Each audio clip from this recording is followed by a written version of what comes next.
सातारामध्ये आज 6 तारखेपासून माऊलीचं आगमन झालेलं आहे. 11 तारखेपर्यंत आपल्याकडे माऊलीची पालखी सातारामध्ये राहणार आहे.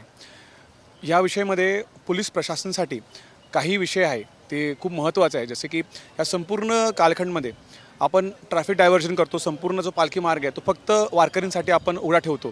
त्याचबरोबर जे ज्येष्ठ नागरिक, महिला, मुलं जे याच्यामध्ये प्रवास करत असतात त्यांची सुरक्षा हा महत्त्वाचा एक विषय असतो.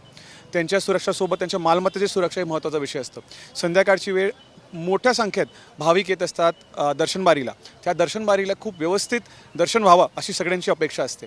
हे सगळ्या विषयांशी निगडीत आपण खूप प्रमाणे याचं नियोजन केलेलं आहे.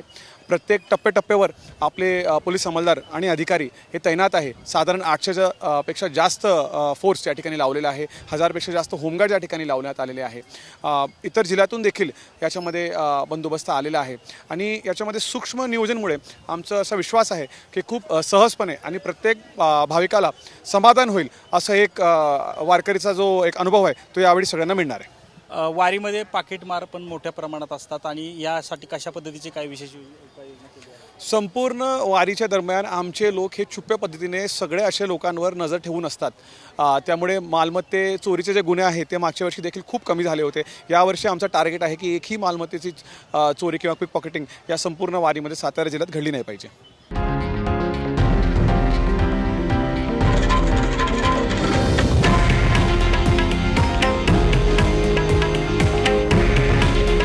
हे आहे देशातील नंबर 1 न्यूज नेटवर्क आणि आपण पाहत आहात TV9 मराठी. काळजी तुमची, हित महाराष्ट्राचं.